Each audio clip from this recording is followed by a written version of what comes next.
All right, so here we're going to review Reconstruction and what Reconstruction is all about. And so this is a great picture for that because the Civil War destroyed much of the South in particular. But it wasn't just that the Reconstruction is not just about rebuilding buildings and fixing the broken things. It's about mending the relationship in a sense and trying to bring these these Confederate states back into the Union in a way that will work. How successful that was is difficult to gauge. There's a variety of opinions of it. It was not. It was there was both some success and some extreme failures as well.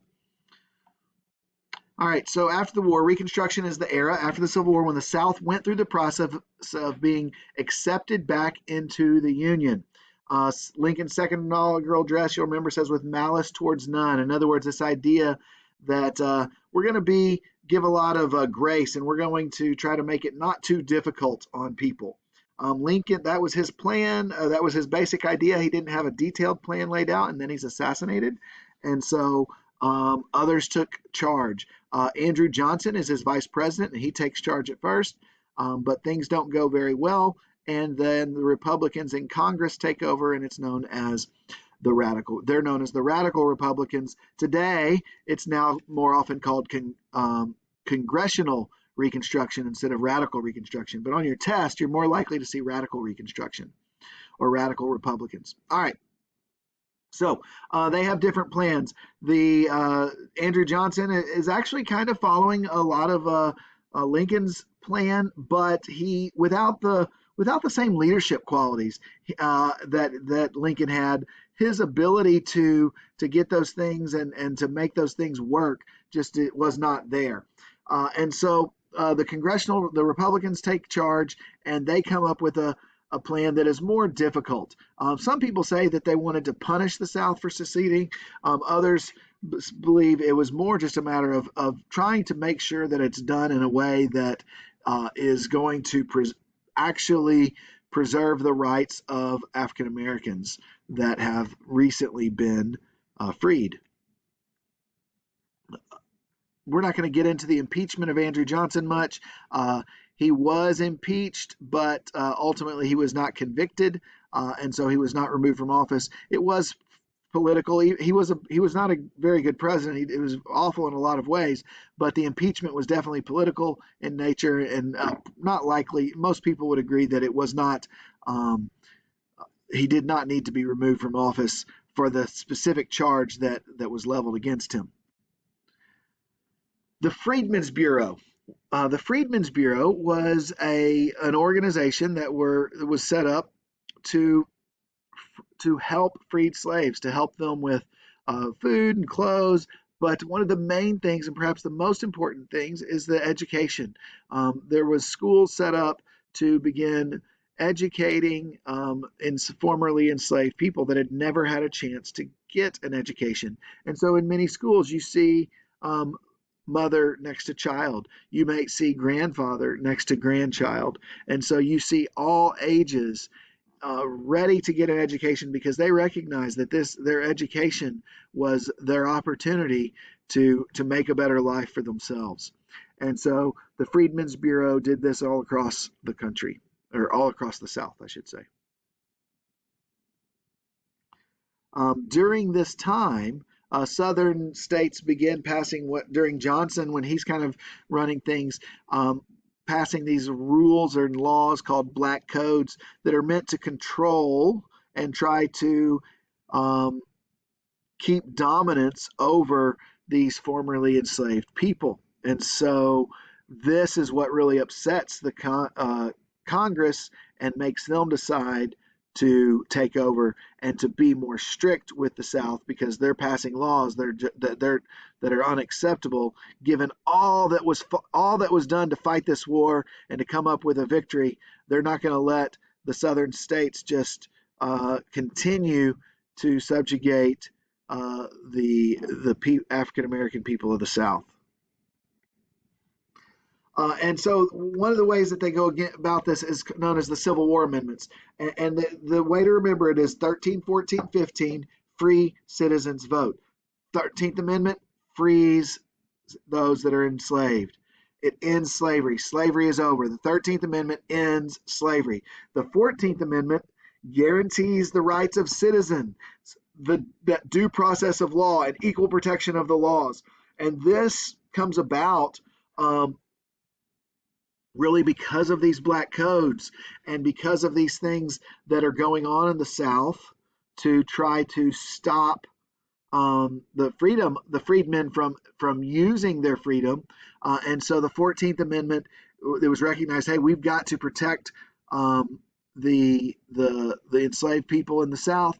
And so this is a very important amendment because it guarantees us people the rights, and it basically says even the states have to recognize the rights of American citizens, and they are citizens.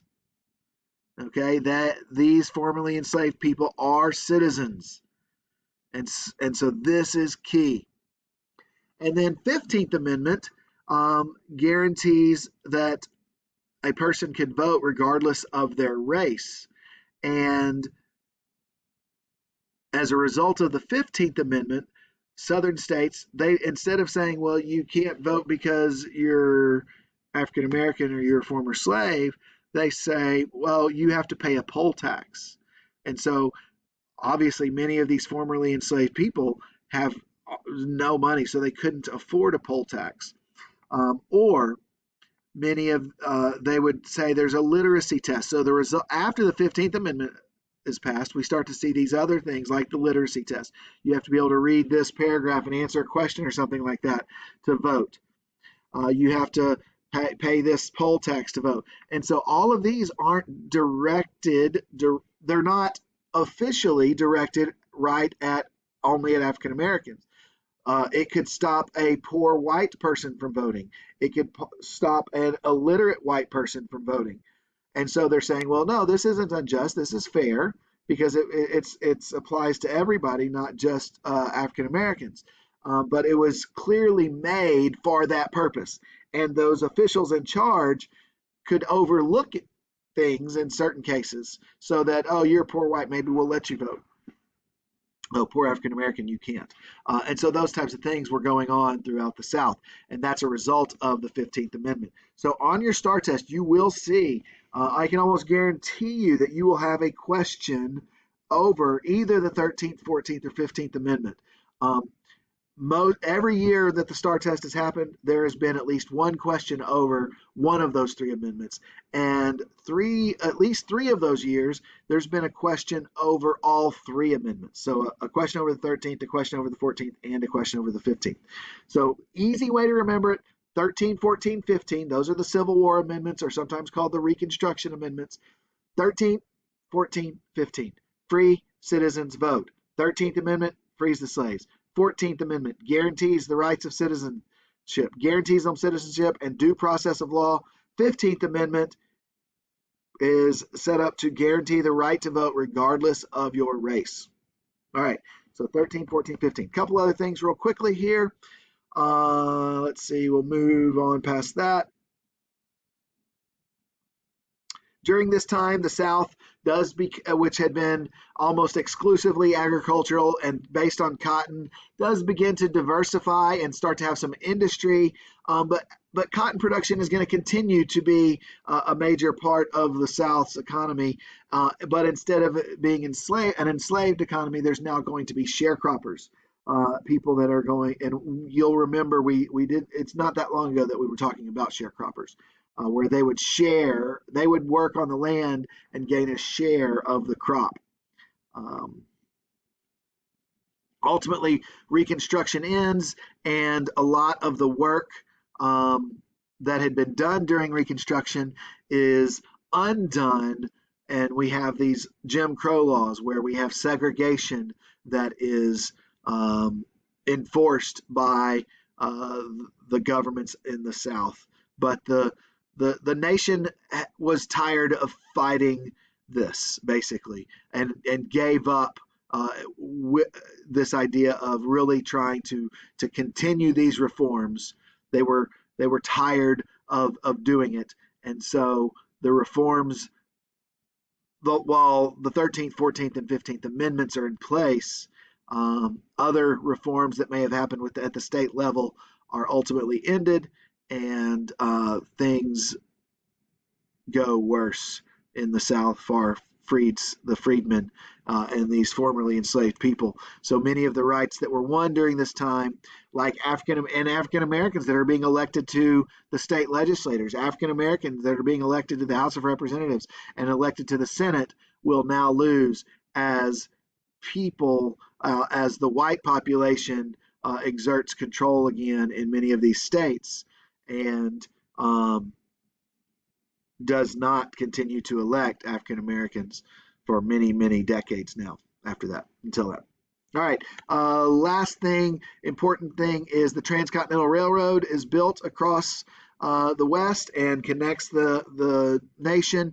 Promontory Point there in Utah is where it is. They meet and they cross, rivers and mountains and all sorts of things to get these this Transcontinental Railroad. This is going to encourage people to move out west. It's going to make it easier to get goods out west because if you'll remember, manufactured goods are primarily made here, and so getting manufactured goods to the west is now going to be much easier, getting people there. Transportation is going to be, all of a sudden you can, what would take 6 months to cross the nation, 7 months, 8 months to cross the nation, you can now do in a matter of days, or like a week, you could cross the nation on a railroad. And so it's a marvelous feat that connects the nation. And the primary group of people that work on this, especially on the Central Pacific part, are Chinese immigrants. Irish immigrants work on it some as well, but primarily it is Chinese immigrants that are working on it, especially on this portion here. All right, that is the end of our Reconstruction review. Y'all have a great day. Keep studying, work hard.